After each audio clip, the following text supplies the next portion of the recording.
Okay, alright. Welcome back to my YouTube channel. I'm Mandy's Vlog. Ito, talagang kahindik-hindik. Naku po. Dito ang matutuklasan natin sa nilalaman ng video na ito. Mismong aktual na ika nga po nakita nitong magpapatotoo ang pagpapaanak nitong si Senyor Aguila. At mismo siya ay pinaanak ni Senyor Aguila, mga kaibigan. Ito ay isa sa mga nagsiwalat din ng mga kalukuhan diyan po sa kapihan. Laman ng video na yan, naku po, ang matutunghayan natin kahindik-hindik ang ating tatalakayin. At kung bago pa lang po kayo sa aking maliit pa na YouTube channel, inaanyayahan ko po kayo, please subscribe. Sabay-sabay po nating i-like ang video na ito kung nagustuhan nyo po. Ako'y muling nakikiusap, mga kaibigan. Kung pwede lang ho, patapusin po nating panoorin ang kabuuan ng vlog na ito. At nang sa ganun, lubos po nating maunawaan. Eto na! Samahan nyo po ako, mga kaibigan. Ano talaga ang unang preparation kung bago pa ang kumadrunay lalamugin yung nanganganak at saka bata? Ano ang preparation? Ano ang binibigay nila? Binibigay nila noong una is yung lana, Nay. Kailangan mo nang inumin yung lana. Kailangan mo yung inumin yung lana ng niyog. Pagkatapos nung kapag nag-deliver ka na or lumabas na yung yung tubig sa tiyan mo. Yung panubigan, nag-deliver yung pumutok na si papapasokin ka na sa labor room kasi may labor room doon. So hihiga ka na. Tapos kapag hindi ka marunong manganak, kapag first timer, tinutulungan nilang manganak. Apat sila magtutulungan sa iyo manganak. Yes, isa magtutulong sa kanan, sa kaliwa, at iba ang maghahawak sa tuhod mo, sa binti mo. Iba din maghahawak doon. Iba din ang tipingan sa puweta mo. Yes. So yung taga-silip, yung taga-backlad, si Jerins. You see? Isang walang hiya talaga, no? Gusto niya talagang makakita ng yung unggoy na may buhok. Gusto niya talaga siya ang nakatuka, mga kaibigan ko. Siya ang nakatuka sa pagmanman. Kung ano na ang galaw, kung ano na ang itsura ng pukingking. So ngayon, okay. So may waiting area pala. Yes, may waiting area na kung saan doon inilalagay yung kapanganganak lang. Doon inilalagay. At yung hindi pa nagle-labor, doon din ilalagay. Tapos kung magle-labor ka na, ay papasok ka na sa labor room. Doon ka na manganganak. Tapos doon mo makikita yung mga gamit nila na ipainom sa'yo. Yung hantutukunaw na halaman. Ano yung yun? Nilaga? Didikin lang. Okay. Yung bunga. Okay. Tapos, ihalo yun sa langis. Tapos, yes, ipainom sa'yo. Nay daw, sabi nun, para daw madali yung mga anak. Para daw madali kang mga anak. Yun yung sabi. Parang induce, yun. Jesus Maria. Yun yung sabi. Oh my gosh. So, ang nag-prescribe nun is yung Diyos. Yeah. Siya talaga. Saan niya naman nakuha yung idea na ganun? Hindi namin siguro, kasi marami. Siguro ang alam niya, siguro ang alam niya, dahil mantika nga, dudulas lang, kaya painumin. Ba't anong kinalaman ng bunga ng puno ng hantutuknaw? Induce daw, Nay. Yun yung induce. Instead na yung induce tinatarak sa sa dextrose, di ba? Ito daw, yung halaman, parang induce daw na gamot. Padaling libur palabas ng bata. So, makakatulong daw ito. Okay. Para madaling lumabas yung bata. Okay, may ininom na. Pero bakit bubugbugin? Bakit bubugbugin ang buntis at ipupush kung meron nang nainom na na pampadulas. Dapat Katulad hindi na, ng no? pinsan Oo, katulad ng pinsan ko, ininom na niya lahat, pero hindi pa rin lumalabas yung bata. Kasi pinapakinggan niya yung sakit sa tiyan niya at hindi siya marunong umiri. So tinulungan siyang i-push, dalawa yung nag-push na sa tiyan na, sa kanan at sa kaliwa. Tapos kabilaan. siya. Kabilaan. So, ganong push na force, ganon kalakas. Nakaganon yung kamay. Biro mo yan. Nakaganon. Oh my God. Oh my gosh. Biro mo yan, no? Biro mo yan, mga kaibigan ko. Kaya, tinatry nating, kaya ginagawa natin to. Salamat na nandyan ka na ipaliwanag at nagpapaliwanag. Kaya natin to ginawa dahil ayaw ko ng haka-haka lang. Ayaw ko nang nakasulat. Gusto kong makita talaga nila kung ano ang mga pinagagawa at kaya pala namamatay ang mga sanggol. Days old lang dahil may mga sumabog ng mga organs yun sa loob. So, may mga pati din ang nanay, yung mga namamatay na nanganganak, ganun din siguro. Na, oh my goodness, ganun kalakas, uupuan mo pa sa tiyan ang buntis? Yes, uupuan ay. Uupuan. Oh my goodness. Tapos pinipigilan pa, yung dalawang paa niya tumitiklop na kasi nasasaktan na yung ina. So ginagano, ini-sprayed nila para talaga. Tutulungan din nung dalawang nakahawak na i-open.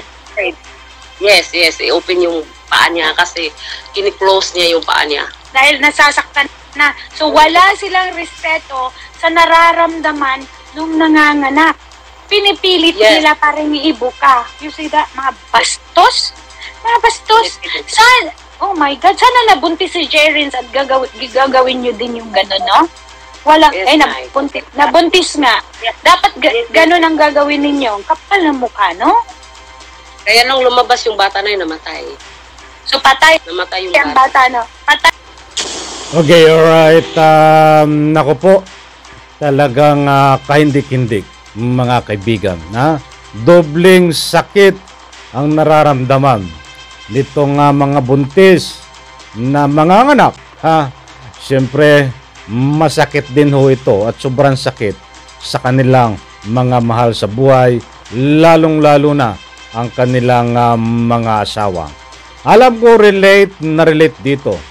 Yung mga babae na nga po'y buntis sapagkat alam nila ho ito Alam nila ang sakit kung paano manganak ho, mga kaibigan. But bago tayo magpatuloy, shout out at maraming salamat, Ma'am Lovely. Ipahintulot ho ang iyong paggamit ng iyong video clips at siyempre kay Ma'am Diane Dantes, ipahintulot ho ang paggamit ng iyong video clips. Ito, itong si Lovely na makikita po diyan sa screen, isa ho sa nakahanay na nagsiwalat at titistigo dito ho kay Senyor Aguila kung ano man ang mga nangyayari diyan ho sa kapiyan. At yang ho sinalaysay niya na interview dito kay Diane Dantes ay aktual ho na nakita kung paano magpaanak itong si Senyor Aguila. At siya ho ay biktima din ng pagpapaanak nitong si Senyor Aguila. Subalit siya ho ay nakaligtas, mga kaibigan, dahil may ginawa ho siyang taktika na hindi niya pinagalaw ang kanyang tiyan. Bagamat hindi ko na ipakita ang video na yan, siguro sa susunod na nga po i-upload natin yung kung bakit paano siya nakaligtas sa kamay ni Senyor Aguila sa pagpapaanak, mga kaibigan. Okay, dito po tayo. Bigyan po natin ng kaunting pansin ito. Sapagkat ito ho ay importanteng mahalaga na malaman ng taong bayan dahil malaki ho in relation between doon ho sa pinuntahan ni Senyor Bato na nga po ay malaking katanungan. Unang-una ho, ito ay naitanong sa Senado na nga ho ay mayroon diyan sa kapihan ng mga nakabaon. Illegal na nakabaon sa lupa na wala ng buhay. Na yan ho naman ay pinatunayan sapagkat datapuat nagpunta sa kapihan nito si Senador Bato. Kung bakit ang malaking tanong ho, bakit itong mga sanggol, mga bata na kawawa, wala ng buhay, ay bakit marami ho ang binabawian ng buhay? Naiwan ho ang mga katanungan, mga kaibigan, subalit wala pa pong kasagutan sapagkat wala ho pa pong ikangay ebidensya na inapapakita di umano upang patunayan na mayroon talagang nagaganap na pagkitil ng buhay ng bata pa lang ay nasa sa pupunan, nasa loob ng tiyan sa kagagawan ho ni Senyor Aguila. Bagamat na ipakita ho natin itong video na ito, abangan po natin sa susunod na hearing kung ito ho ay tatalakayin, mga kaibigan.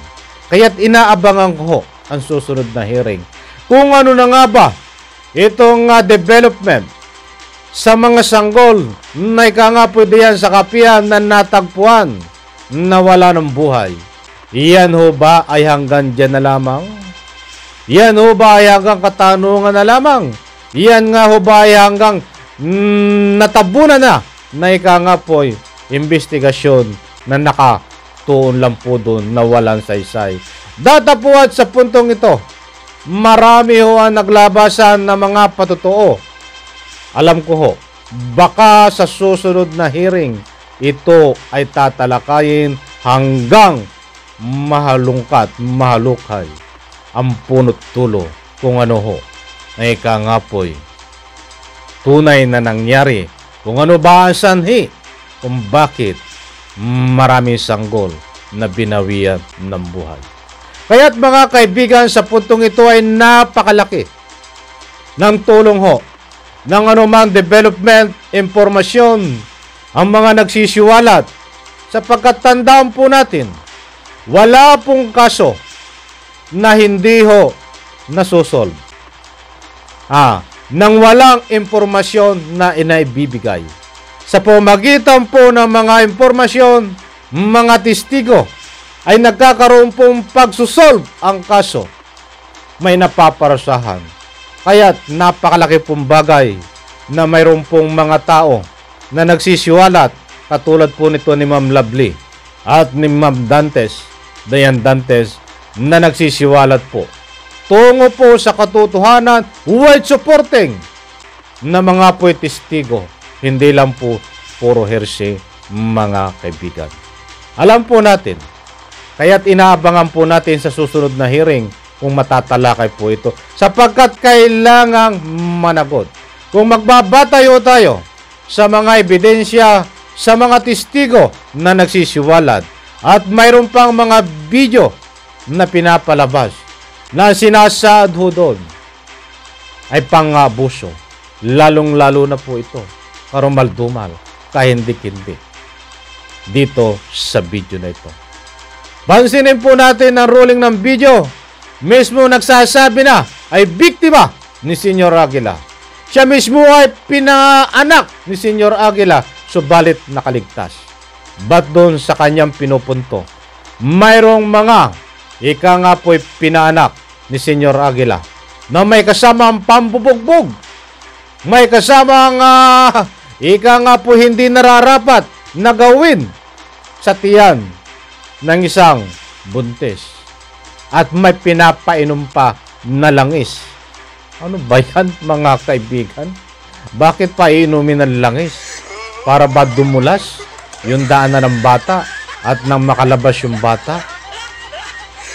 Mga kaibigan, unang-una, ang malaking katanungan dito, that is illegal. Mga kaibigan, illegal ito.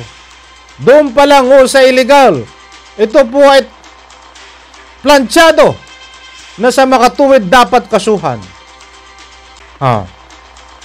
And walang karapatan diyan sa kapihan na sino man na magpaanak sa utoso nitong gago na ito na si Senyor Aguila. Doon palang pumapasok illegal. Eto, pangalawa. Kususurihin po natin sa pagkitil ng buhay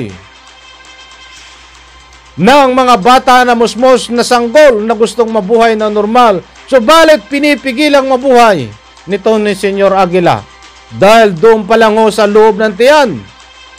Ika nga ho, minamasi-masi na. Ika nga po'y nilalamas. Sinasakyan sa tiyan. Paano pa mabubuhay? Mga kaibigan, itong batang ito, itong sanggol na ito na nasa loob ng tiyan. Doon pala ho, panibagong kaso na naman. Mga kaibigan, maraming dapat ikaso dito pa lang, kung tutuusin, sa pagpapaanak na ito. Yung nga nagkakaroon ng aborsyon ay isang malaking kaso na. Ayun ay hindi pa bata ho. Dugo pa lang yun. Na ika nga po nilulusaw. Ito ay hindi dugo. Bata na ho ito. Buhay ito. Napakalaki po dapat pananagutan dito. Kaya tayo ho ay umaasa. Hindi lang hanggang investigasyon na ika nga po walang patutunguhan ito, mga kaibigan. Dahil kung hindi ho ito mapaparusahan, itong Aguila na walang pakpak na ito,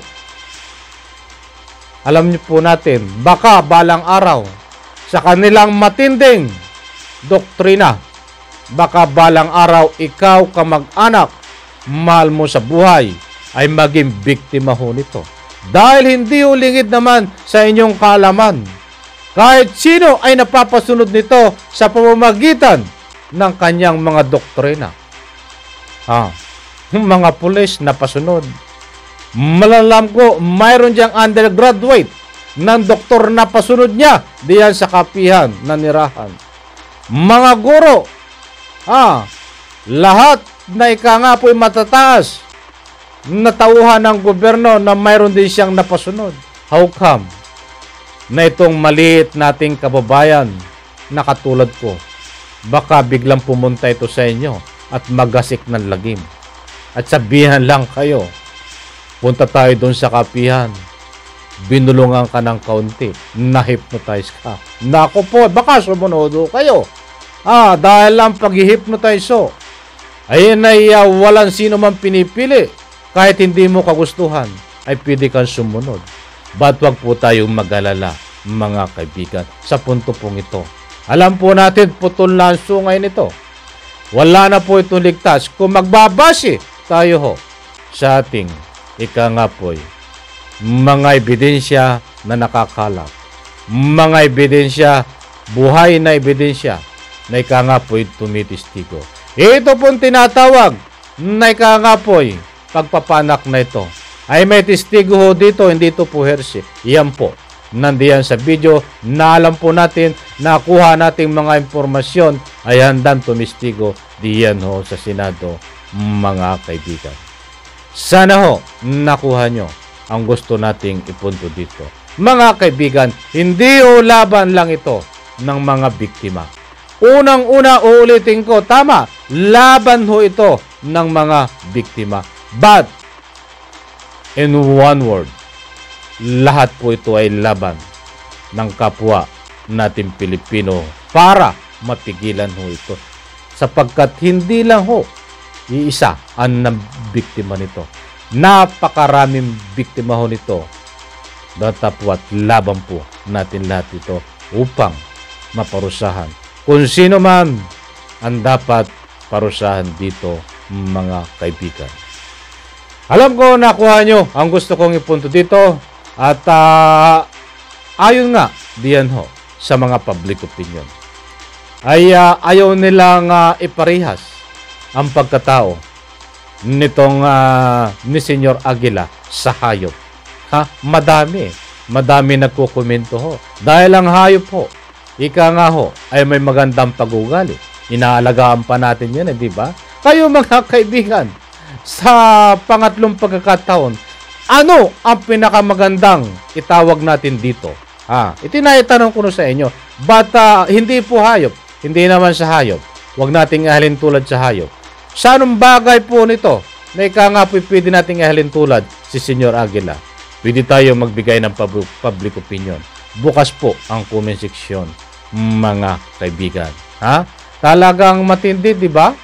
Karumal-dumal ang ginagawa ho nito, mga kaibigan. Yan o, nandiyan ang buhay na testigo. Nandiyan ho, mismong aktual na nakitang-kita niya na ikangapoy ang pagpapanak ni Senyor Aguila na illegal. Siya ho ay dating membro ng kapihan, mag-asawa po sila. That's why bumabawa po sila at ngayon ho ay tumitestigo sila laban ho kay Senyor Aguila, mga kaibigan. Okay, alright. Maraming salamat po. At wala muna tayong shoutout. Medyo wala na tayong oras ha. At marami ho kabang-abang dito. Dito sa ika nga po'y pagtuklas. Kung ano pa man ang dapat tuklasin sa pagkatao ni Senyor Aguila. Sapagkat lumilipas ang araw, lumilipas ang panahon, lumilipas ang oras, ay panibago na naman pagtutuklas ang ating isisiwalat sapagkat ho, marami po ito lihim na tinatago. Kung hindi po ito mabubunyag ay hanggang lihim na lang po. That's why dapat ibunyag po ito kung ano man ang mga lihim na nakatago upang magbigay daan nang sa ganun ho tuluyan ang matuldukan ang kasamaan na ginagawa ng grupo ng kulto na ito sa pangunguna at ang kanyang mga kasama ni Senyor Aguila na ikangapoy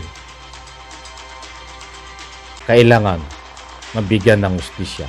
At ito ho, darating ang araw, hindi lang ho diyan sa Senado nakakulong, bagkos dapat nakakulong ito diyan sa Riyas na bakal sa tunay na kulungan. Alam po natin, darating yan, mga kaibigan. At yan ang kabang-abang din. Makikita po natin ang ikangay pusas dito sa mga nakakulong sa Senado na dinadala diyan sa tunay na kulungan. Malapit-lapit na! Malapit-lapit na! Nako po! Maraming salamat. Pagpalain po tayo lahat. Sabay-sabay po nating i-like ang video na ito. Diyan ho sa comment section. Huwag po kayong mahiya, matakot, magbigay ng public opinion. Karapatan nyo po yan. Sa lahat ho, nang hindi nag-skip ng ads, maraming salamat. At sana ho, pang may pagkakataon kayo, ay huwag na rin po tayong ika nga po'y kalimutan na i-share ang video na ito. Pagpalain po tayo lahat. Bye-bye, palakpakan.